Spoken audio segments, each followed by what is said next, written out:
it's part of a multi-channel ordering strategy for brands. There are some people that are going to like and prefer walking up to a kiosk. Let me give you an example. We have kiosks at Krispy Kreme in Times Square. One of the most used features at that Krispy Kreme on our kiosk is switching languages. So you go up to a kiosk in a country that you don't know how to speak English and you don't want to read in that language. Go ahead and switch it to Spanish. Go ahead and switch it to a different language, because guess what? Digital menus can do that. Welcome to Whisking It All with your host, Angela Esposito, co-founder of Whisk.ai, a food and beverage intelligence. We're going to be interviewing hospitality professionals around the world to really understand how they do what they do. Welcome to another episode of Whisking It All. We're here today with Brandon Barton, the CEO of Byte. Brandon, thank you for being here with us. Angelo, thank you so much for having me on. Pretty fun. Yeah, I'm excited to chat about your story, how you got, the idea for Byte, what kind of problem you guys are solving. So we'll get into all that, how you're employee number 4 at Resy, right? So like super interesting stuff, but maybe to just kick things off, little intro. Can you just explain what is Byte? Yeah, sure. So Byte is the leader of self-service software for restaurants. Okay, when you walk into a restaurant nowadays, sometimes you'll see a big touchscreen that allows you to order and gets that order into the kitchen. Allows you to skip the line, less wait time, less kind of pressure to get your order in with people waiting behind you. We do a lot of those for some major brands like Krispy Kreme to Bluestone Lane to Togo's out west. We're pretty fortunate, and our philosophy as a company is to make sure that we are going to enhance and elevate hospitality everywhere. The idea is that if you can add something to the guest experience, it has to be something that's going to also elevate the hospitality side of it, not just be something that's a plugin. So we really take a guest-centric perspective when building out our product.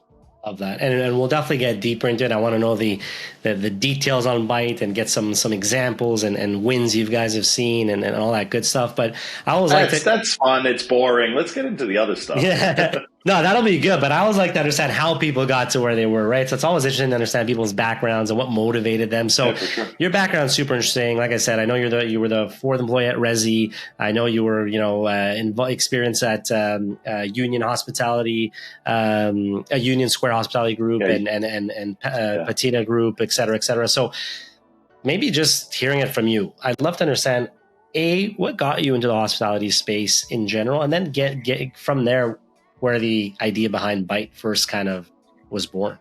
Yeah, I mean, I mean, getting into the hospitality industry was a bit of a,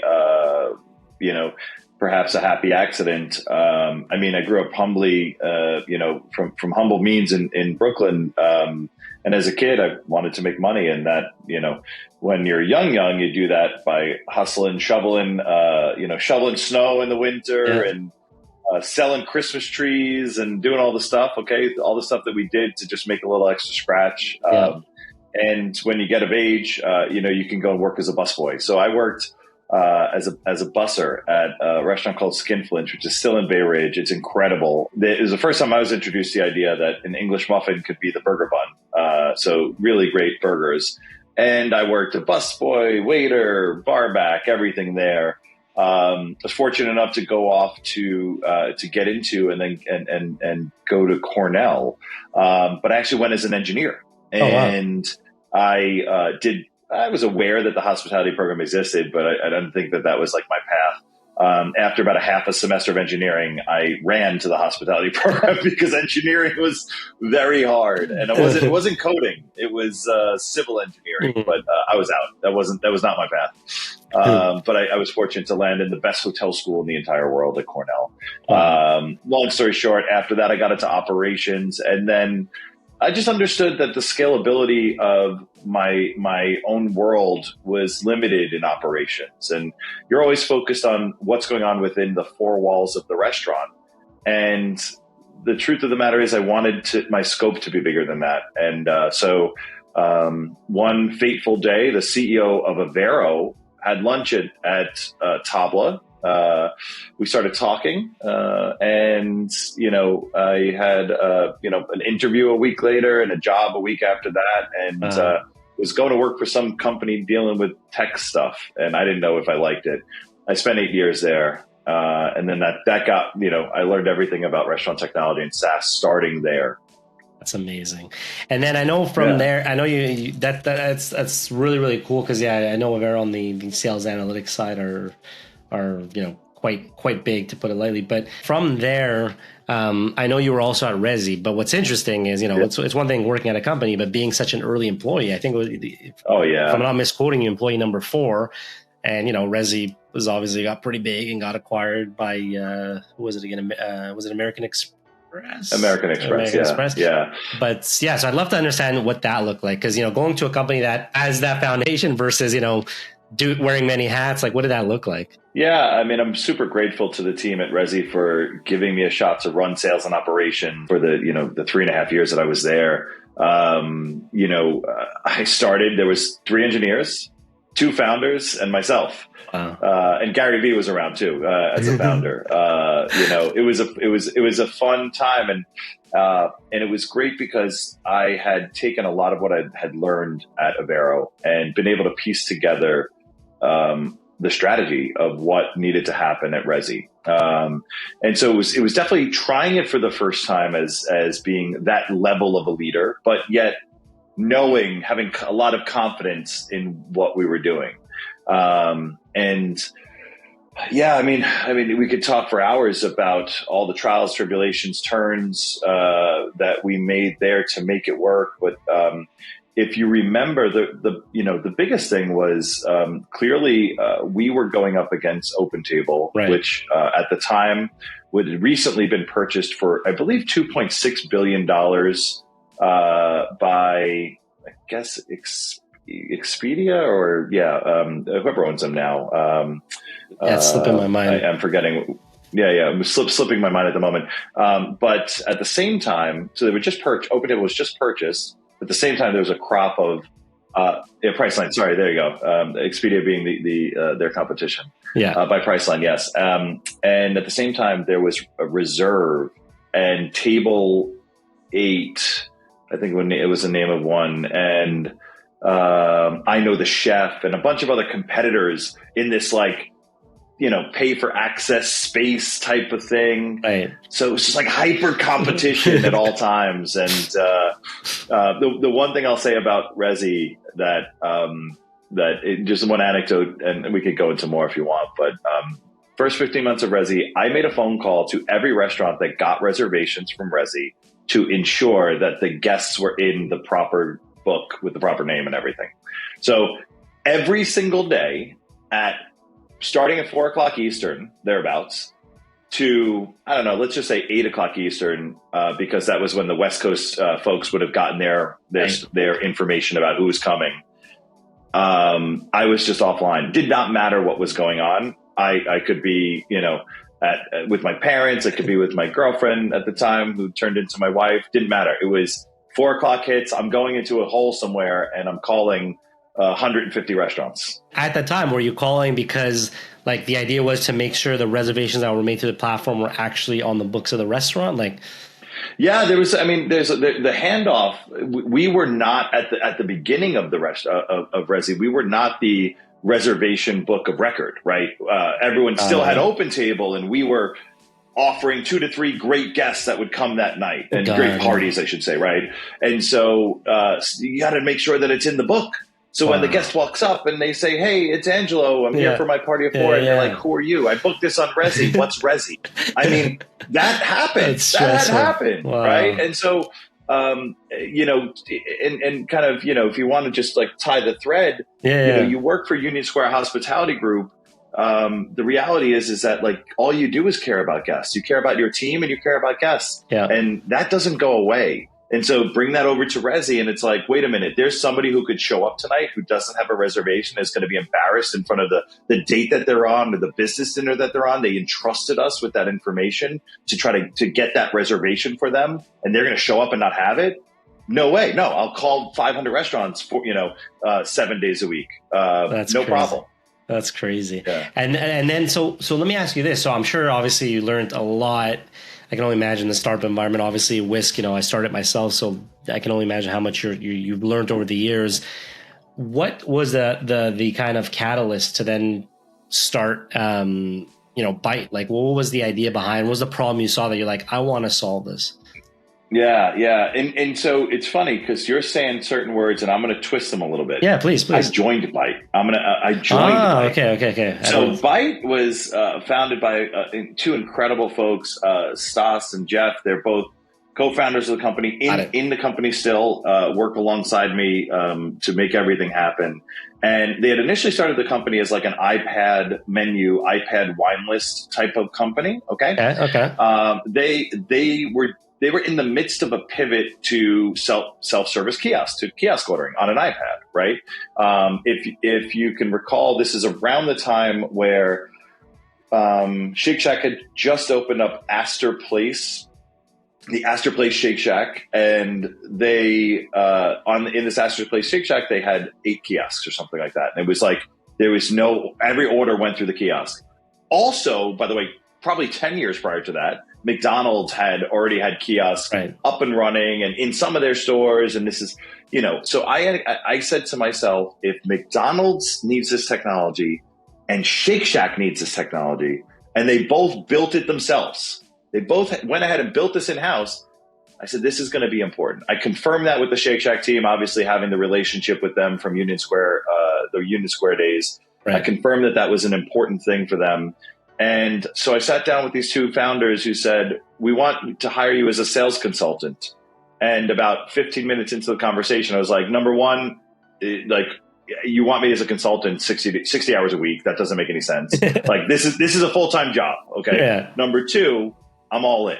Right. I don't want to consult because I think there's a big company here. Wow. And then, cheers to Jeff, who was acting as a CEO, who was a CEO initially, I don't know, something like 6 months later, as the news of Resy's acquisition came about, it was clear that, it would be a decent move to have us switch seats from a strategy perspective. And so Jeff is doing incredible things in the company and he really gets to play the founder role. And, there's not anybody who you'd meet in the industry who doesn't love Jeff Hahn. He's the best. Awesome. And meanwhile, I can get into the weeds on, sales ops, a little bit of product when I get dangerous and, and try to make this thing hum. And it's been really an incredible group effort. That's awesome. Thanks for that clarification. I didn't realize that, but that's really cool. And so, from when you joined, to now, what were some things that or challenges you saw, right? Because I think, obviously there's other digital solutions. I think COVID probably accelerated some of those, at least what I've seen, some of that. So I'd love to hear from you. Like, what does that look like? How do you think about that when it comes to, different solutions being out there? Who is Bite perfect for? And what's your, differentiation? Yeah, for sure. I would, for our space of kiosk, COVID was a decelerator. Because do you remember when you wore, plastic gloves to go grocery shopping and, put a gas mask on to go, to go out of the house? Yeah, okay. Yeah. So people were scared of touching stuff for a while, which was interesting. And then, of course, the rise and then rapid fall of the mighty QR code, which we, by the way, have our own QR code product as well. And my marketing and product team hate when I actually give my opinion here, which is I personally, as a guest, don't like using a QR code to order food because I think a 3.5-inch screen is not big enough to navigate a menu for the first time. Yeah. You've never in your life seen you've never seen a restaurant in a full service restaurant hand you a menu the size of a phone. That's purposeful. Okay. Because it would never be able to properly allow you to browse. Okay. it's annoying to have to click so many times. Anyway, sorry, team. No, I'm with you there. I prefer the menu too. I'm with you. Like, there's certain places where you can get away with it if it's a small menu, fine. But in general, it's like, just give me the menu. I like to see everything. I like to have that experience. Yeah. But in our ICP, the people who we really want to meet and talk to, which is quick service and fast casual restaurants. Typically, you probably have like 5 stores at a minimum. To really want to think about your guest experience in the way that we do it, okay?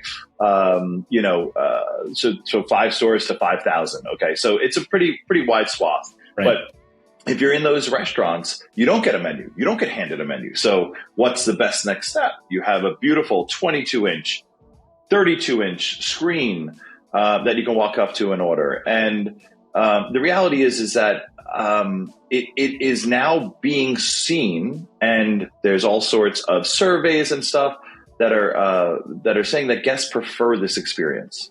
And why do they prefer it? I think there was a Nation's Restaurant News survey of like 60% of guests would prefer to use a kiosk. Why do they prefer it? You can take your time. There's no pressure. You can order and then get back to doing whatever you want to do rather than waiting on the line.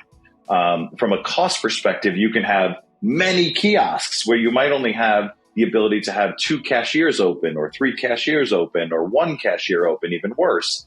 So it just offers an opportunity to be able to kind of do your thing and then get back to whatever you're doing, listening to your podcast, watching a YouTube video, or texting your friends. And then as it relates to the difference between, let's say, this and other ordering channels, I mentioned a QR code. We've had restaurants that have run with QR codes and kiosk at the same time. The data's in. People prefer kiosk over QR codes. It makes sense when you think about it, because when you pull out your own phone, I promise you, most of you, if you just grab your phone, look at it right now, it has a notification for something. Okay. Yeah.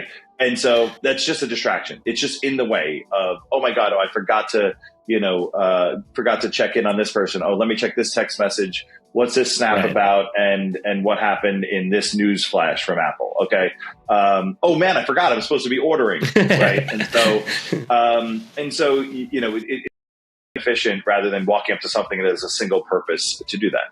But in general, and I get asked this question quite a bit, like, well, do you think it's going to go away or what? It's part of a multi-channel ordering strategy for brands. Right. There are some people that are going to like and prefer walking up to a kiosk. Let me give you an example. We have kiosks at Krispy Kreme in Times Square. One of the most used features at that Krispy Kreme on our kiosk is switching languages. So you go up to a kiosk in a country that you don't know how to speak English and you don't want to read in that language. Go ahead and switch it to Spanish. Go ahead and switch it to a different language. Because guess what? Digital menus can do that. You can't ask the cashier to find somebody who speaks Mandarin in the restaurant. Okay. Right. So there's always going to be this use case, similar to how restaurants have a drive-through. And that is, does somebody who orders in a drive-through always order in a drive-through? No. I used to order in a drive-through on my way into work sometimes to pick up a coffee on the way. And then sometimes I'd want to sit in the restaurant and pop open a laptop and work. I mean, there's just different use cases, and it's just one of many. And then sometimes it's okay if you know what you want in advance and you order ahead. And you don't want to stand in the sweet green line and you order ahead so that you can just pick it up off that beautiful shelf. That makes sense. So all of these channels will be active, and you just got to meet the guests where they are. That makes sense. Meet the guests where they are. I love that. And what would you say is the main pushback that like someone might give, right? So for some restaurants, right, like assuming they're the right fit, like what's the typical pushback that you guys might get? Yeah, I mean, I think right now people are trying to figure out how to make kiosk work for them. Okay. And so it's not as simple as just saying, I'm going to plop this thing in and it's going to work. And when you think about the analogy of a drive-through, you can really start to figure that there's a lot of angles that you need to think about as to how to make it work. You certainly couldn't just put a drive-through in, put the technology in and say, team, go. But there's training for that team on how that's going to go, how the transactions are going to go. There needs to be training for your counter staff or your cashiers, so to speak, on when should they be saying, hey, kiosks are open, go ahead and order, versus When should they be paying attention to guests and also directing people to cashiers? Or maybe there's a line of 5 people and you say, hey, folks, if anyone wanted to use a kiosk, go ahead and do it. This stuff helps to incorporate this into the guest experience if necessary. Also, where you put the kiosk matters. Put the drive-thru on the back of the restaurant and see if anyone sees it and gets into it. No, of course not. And so if you don't put the kiosk in the right place, you're going to fail at it. So I think talking about pushback, I think there's some things that people need to think about and work through in how this is going to work for my concept. Right now, we've never met a brand that has not found the return on investment from our product. And I would bet that other kiosk companies can say the same thing. If you were to ask me to bet, I think in the next few years, you're going to see kiosks at every single fast casual and quick service restaurant. And I'm not the only one saying that. The leaders of Restaurant Brands International are saying that. The leaders of the Inspire brands are saying that. You're seeing restaurants trying to get to what they're calling 100% digital ordering. And there's so many benefits to this, including being able to maybe tell Angelo the special that he might like because of the things he's ordered in the past. That's really interesting. And I'm curious to see, like, where do you see the evolution of digital ordering, right? So like you touch on a bit of like, the client experience, but I'd love to see like, as more restaurants are adopting this and it's becoming more common and there's a clear ROI, which is awesome for restaurateurs. Where do you see like the evolution, the digital ordering 2.0, let's say? Or kiosks. Yeah, I mean, look, right now we're in a space where we're getting analog orders digital. The next phase is to make that digital order personal. Okay. And so, if we know it's you through a number of different ways, Byte has the ability to use facial recognition, for example. So I don't even need to know it's Angelo, but maybe I can know it's you and what you've ordered last time based off of your biometrics. Okay. I can make suggestions to you that you might like. Okay. I might be able to tell you, here's the thing you ordered last time. It's one of the greatest features that we have. It's not just what you ordered last time, but it's what you ordered along with the exact modifiers that you ordered it with. So I love kava and I like my bowl a certain way. I love double the feta. I love double the tahini. Okay. And I'm okay to pay for it. That's fine. Yeah. But every time I got to tell the person the same thing. Right. What if I could just go in and one click my way into the thing I had in the past? So it's personalization. That's impressive. And once you reach personalization, then you can get into a different level of loyalty. You can start to offer people things that are attractive to the way that they order with you. You can start to understand the times that they are going to want to be communicated to and not want to be communicated to.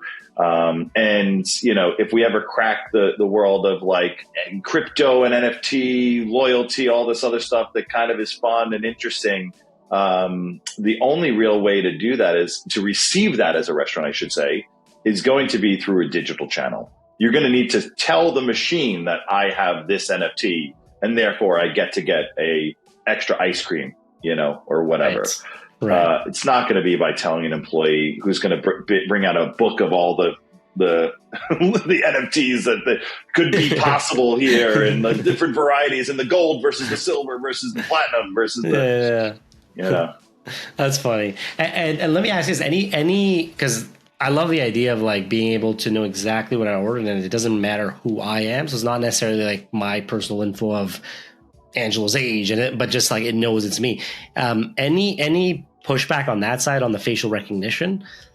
So not really. We allow brands to opt in or opt out if they want to use it. Like some brands might, they may say, hey, this isn't for us. And that's cool. That's fine. This isn't the idea is like the camera's not on until you ask it to be. So it's really opt in by the guest. Okay. It doesn't happen without you knowing it's happening.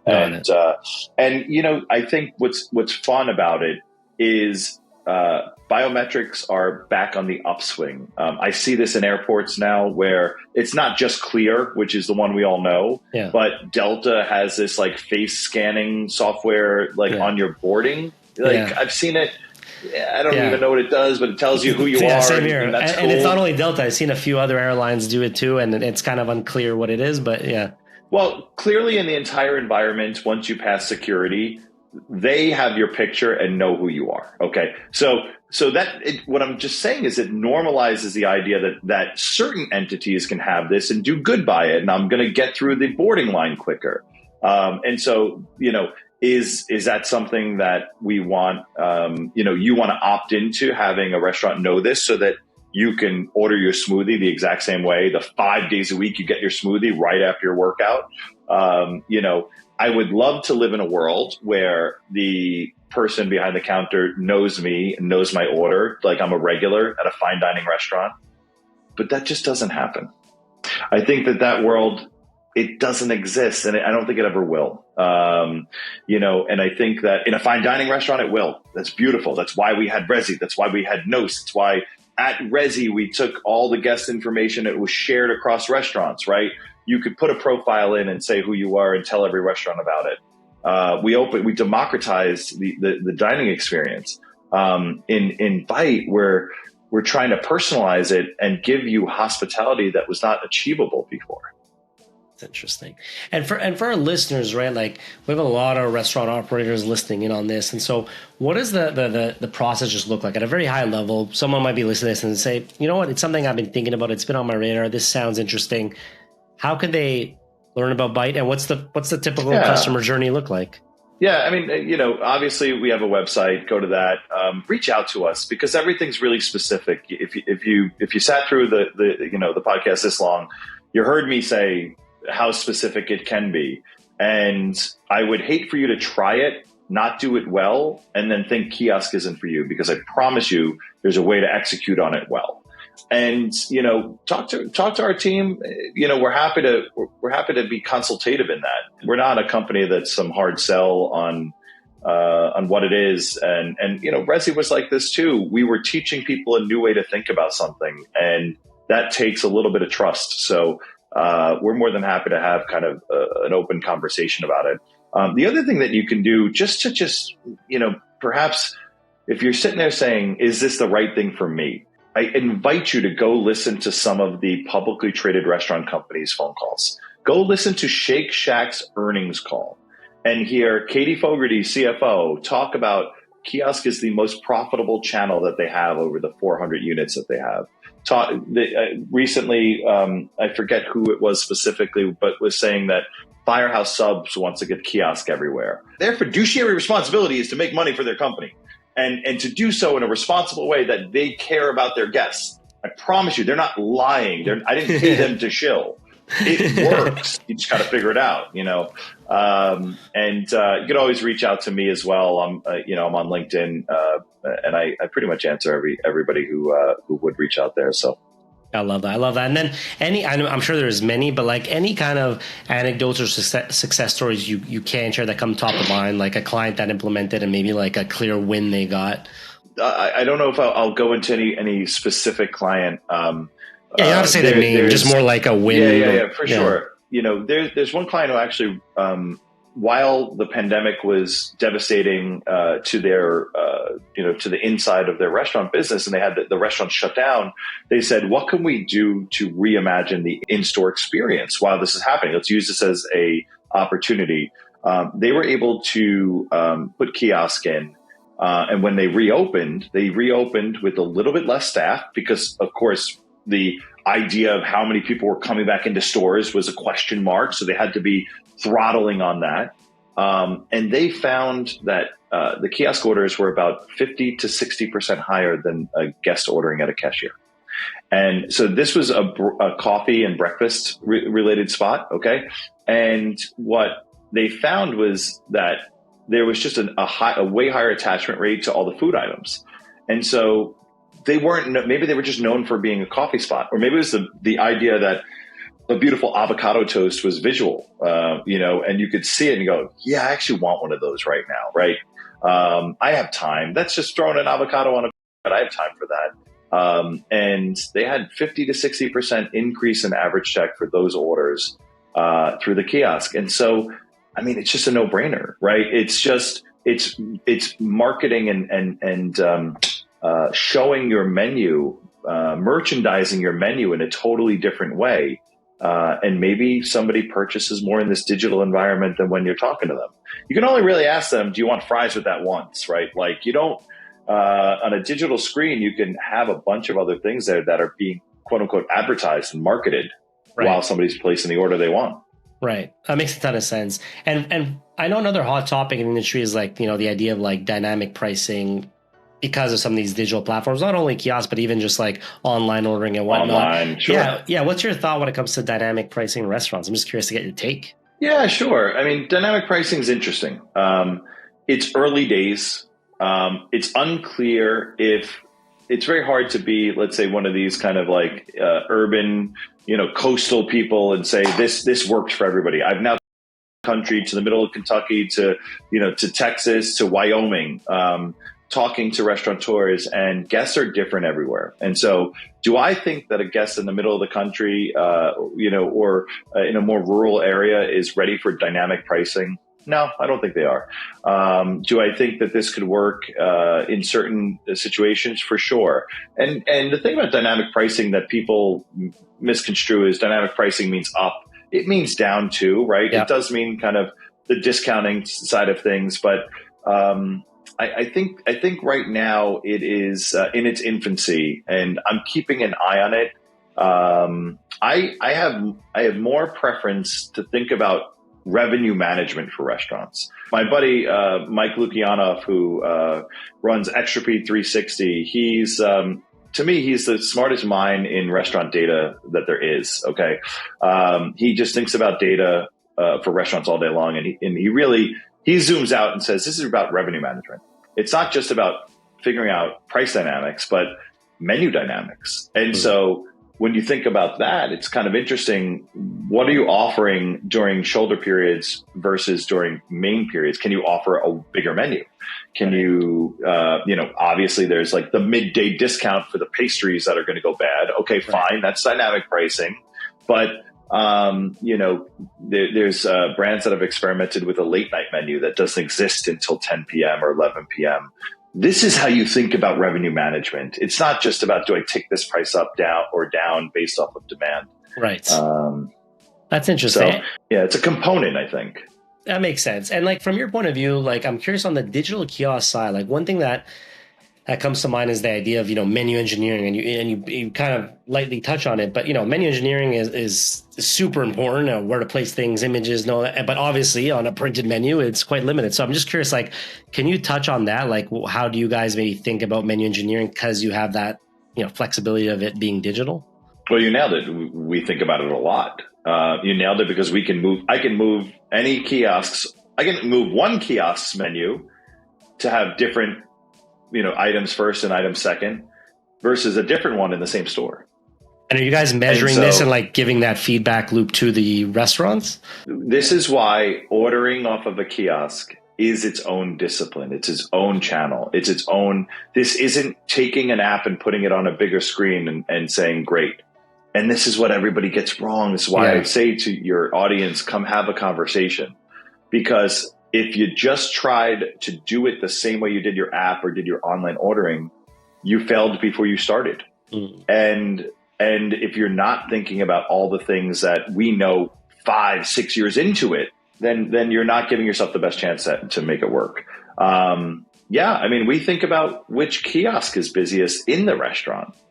And should that, let's just, for the example, Angela, let's just say that there was a promotional pop-up that you wanted to make sure everyone understands the McRib is back. Okay, we'll take McDonald's. The kiosk that's closest to the door that has the biggest amount of parking spots outside of it should not have that pop-up. And you will increase your throughput by like 3 to 5 guests an hour. 3 to 5 guests an hour is X profitability over X weeks. And it's like X stores, it's $1 billion. Okay, that's right? A lot of money. And it's because you had a pop-up and you took the pop-up off of one of the 3 kiosks you have. So it's not just about, I have one website. It's like you have 6 entry points. How do you think about this? What menu items should be where? If I can recognize Angelo and even just put the menu items that he's ordered to the top and I shave time, how does that impact my profitability? Yeah.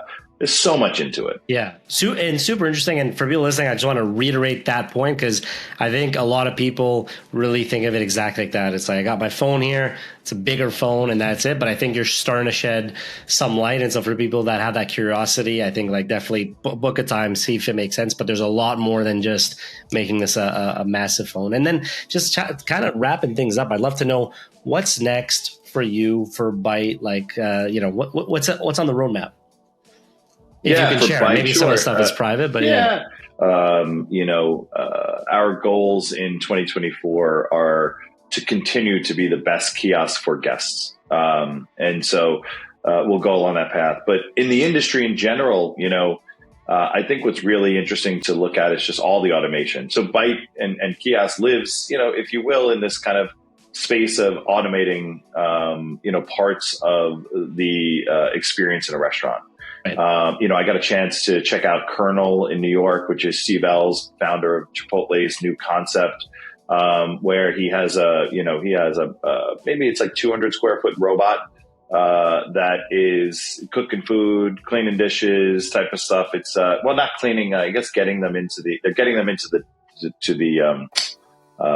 bus bin. But it's pretty cool. It's pretty cool. And there's like two people who actually work inside of it. And so they're being assisted by the robot. And then, out in Naperville in Chicago, been to the Sweet Green that's there. That's really even more autonomous than that, like putting your whole salad together. Wow. I have my friend Eric Hansen is doing crazy things with burgers where it's more of the angle of not trying to be totally autonomous, but cook 16 burgers at a time as efficiently as possible where the person doesn't have to pay attention to it. And his company is really innovating. I think they're based in Asia, and he's running it over here. So pretty cool stuff. That's awesome. And then last but not least, I was like ending off with just advice from fellow entrepreneurs or even just restaurateurs. So any advice for people looking to maybe, either start their own thing or get involved in the hospitality tech scene? It's so much easier to do it when you learn it on somebody else's dime. That's what I would say. So if you want to open a restaurant, we had a ton of people at USHG who did this. You want to open a restaurant, go work for the best. Go find the best and go work for them for 1 year. You can delay what you want to open for 1 year. You're not going to get paid a lot of money, okay? Working in restaurants does not afford a lavish lifestyle for most, okay? Go do it and get the education on how to do it right. Go learn. It's so easy to do that and learn from the people who know how to do it right, and then go do it. And you will increase your likelihood of success so much more. Go be an account manager for a great tech company, maybe on the bigger side that has a little bit more established than a Byte. Someplace that they have systems and processes. That's what happened for me. I got to learn technology, as it relates to restaurants at Avero. Right. And I think that those folks who want to do and go one step into the apprenticeship side first are going to be wildly more successful than if you just try to dive in and figure it all out yourself. So that's awesome advice. Well, with that said, once again, Brandon Barton, CEO of Byte. You can check them out at getbyte.com. Thank you for joining us on the Whisking It All podcast. Thanks so much for having me, man. A lot of fun. Yeah, it was a pleasure. Feel free to check out whisk.ai for more resources and schedule a demo with one of our product specialists to see if it's a fit for you.